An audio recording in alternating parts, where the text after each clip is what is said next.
Alright, welcome back to the Retromancer Plays MSU Zelda. I just beat the second dungeon in the Light World, and now I'm heading up to Zora's Fountain, Zora's Waterfall, whatever, to get the flippers.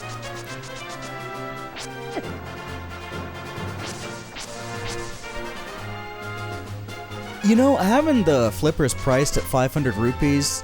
Oh, you know what? Yeah, I should probably give her the mushroom. Can come and pick up the magic powder on my way back. Anyway. What was I saying? Well, doesn't matter. Oh, yeah. You know, having the flippers priced at 500 rupees almost guarantees that you need to find one of those 300 rupee little secret areas. I mean, otherwise, it'll take you a hell of a long time to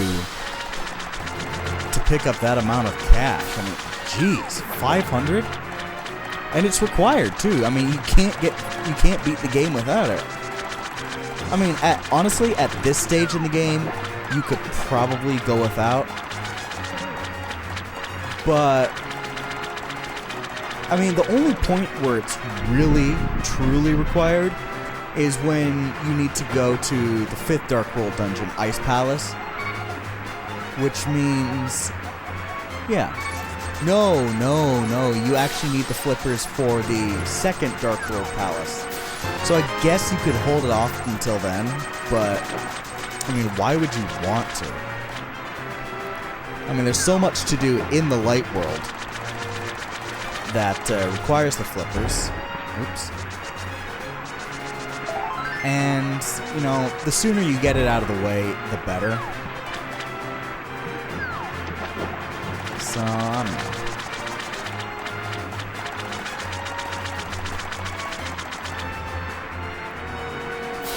You know, I remember playing this game when I was young, like, in grade school. I must have been 5th, maybe 4th grade.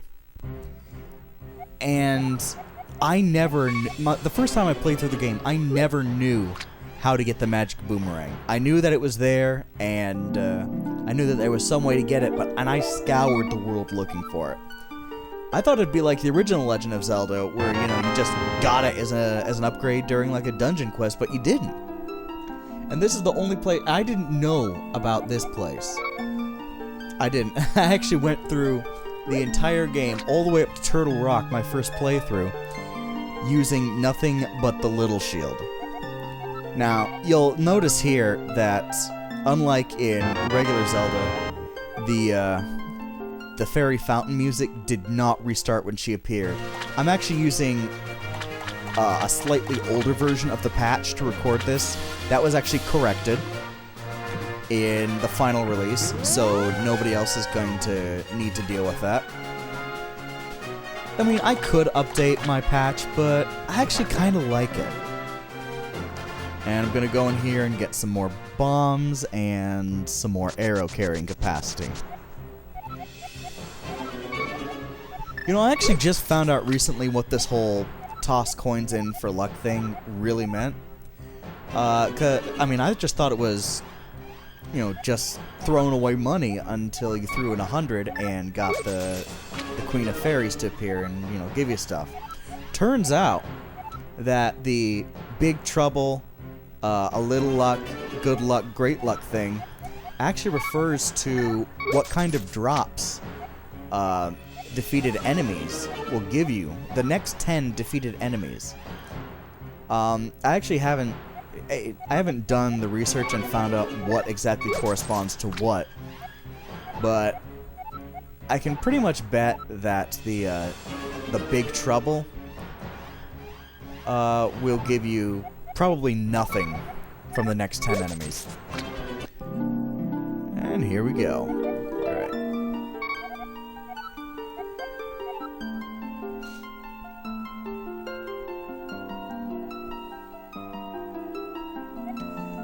I did notice a pattern with this.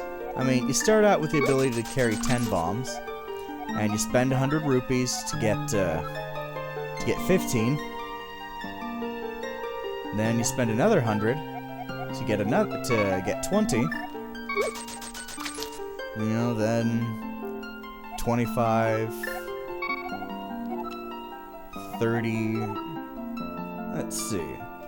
Let's actually take a look at the math on that. So, start out at 10. Every 5 you get. Let's see. That's 50. 25, 30, 40, 50. Alright. So in order to get the max... The way it goes is, you start out with 10 bombs. You pay 100 rupees and you can get 5 more as the carrying capacity. All the way up until you hit 40. Then, when you throw in 100 rupees, you'll get 10 bombs. That'll max you out at 50.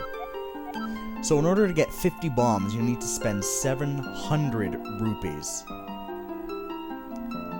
That is crazy. And so, 700 rupees for that.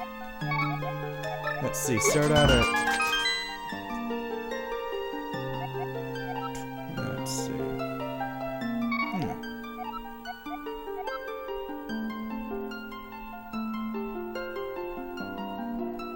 Wow, yeah.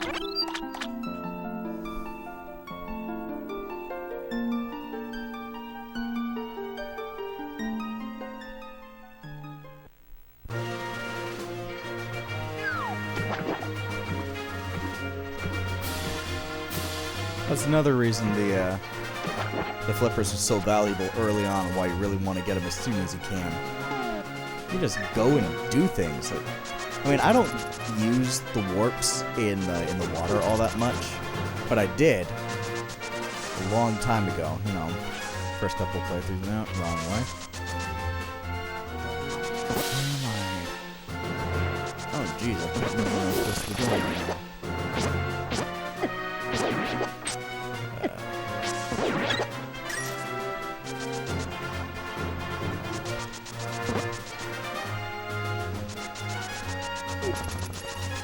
So anyway, I figure that as long as I'm doing an MSU-1 enhanced playthrough, I may as well actually talk about, you know, the process that we went through in order to get this all functioning.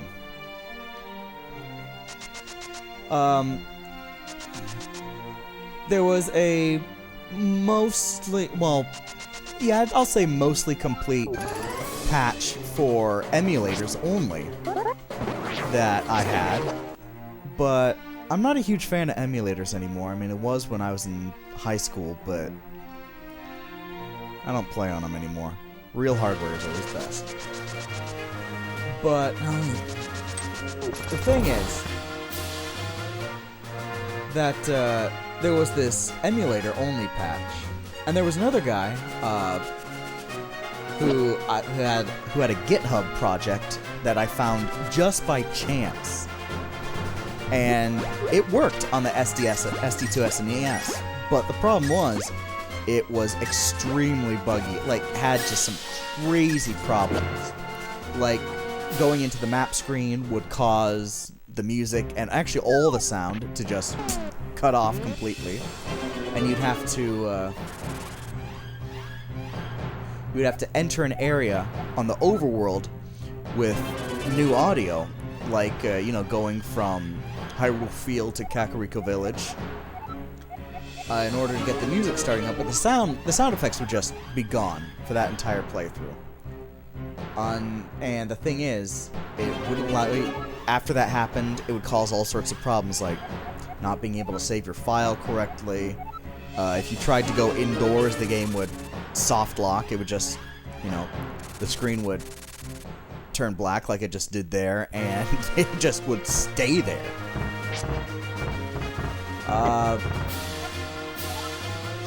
You know, it didn't really loop.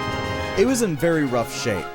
However, it was absolutely essential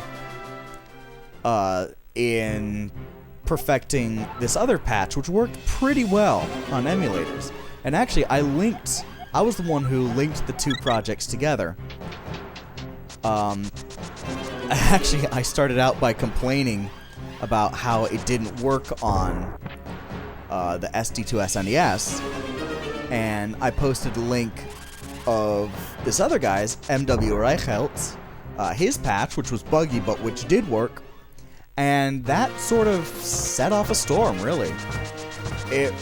I was more or less in the right place at the right time with just the wrong attitude. But the main programmer, Khan, he contacted me and he was like, you know, this is really helpful, and you know, would you test it out? Because he didn't have an SD2SNES. And I'm like, sure. So I tested it out and wrote down some bug reports, and we exchanged emails and talked about it on forums, and you know, we actually got it into a pretty good working condition. And that made me want to have the audio loop, and I looked into doing that, and there was a little bit of music programming that needed to be done. And at the time, when we had our first so-called complete patch, which was really the current patch, the final patch, which is one iteration beyond the patch that I'm playing right now, was version 6, I believe. So I'm playing version 5 right now.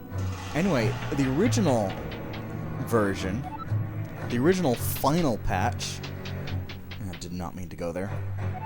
The original final patch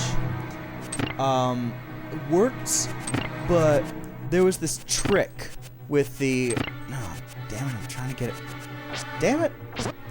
There was this, basically a glitch, sort of, with playing back any music file, and indeed the video file as well. Turns out that the way it was programmed, the original way it was programmed, the patch that is, was to start the playback during what is known as V-blank. Basically, it's a long story and technical, and quite frankly, I don't think most people are really going to be interested in that, but basically what it amounted to was the entire screen would flash black.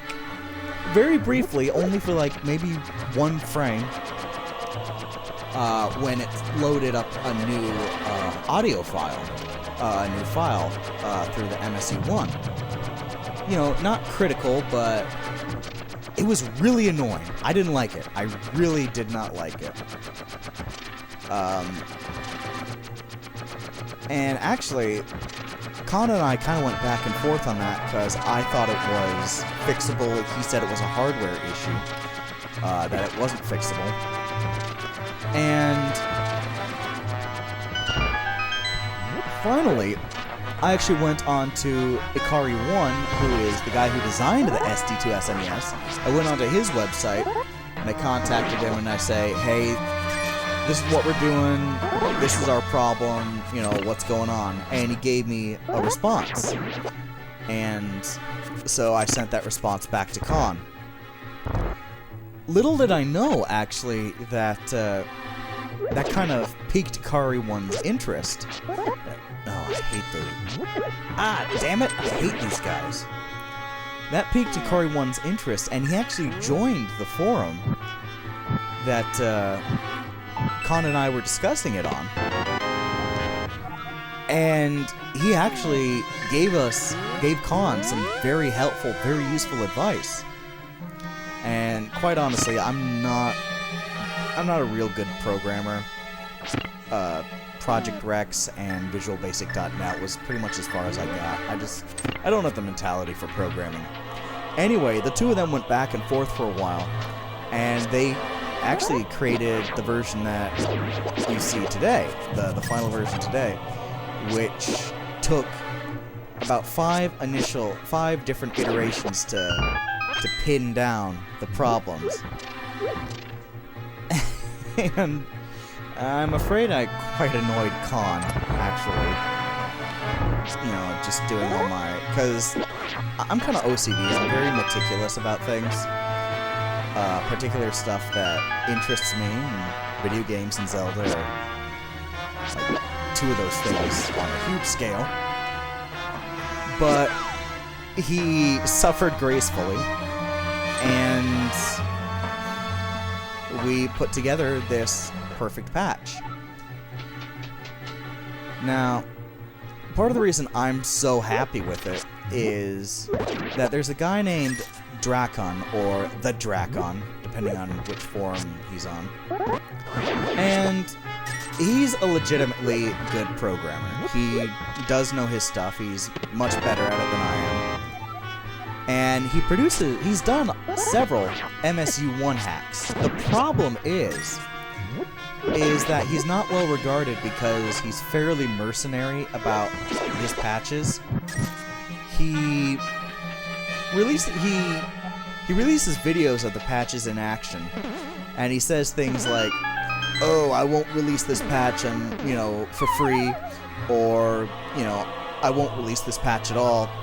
And, honestly, a lot of us in the gaming community kind of feel that he's thumbing his nose at us, like he's saying, "Ha, look what I've got, you can't play with it." Which is a real immature and honestly kind of a dick thing to do.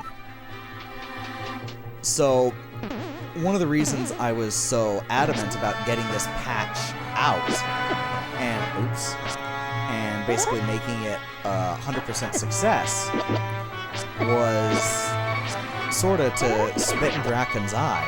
I mean, he and I have never spoken.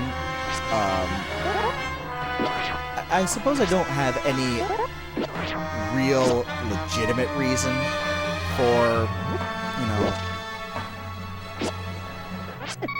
for having a problem with him, but I don't like his attitude. I don't like the way he acts. I don't like... I mean, there are other things, like my problems with his mod work, where he modifies old consoles.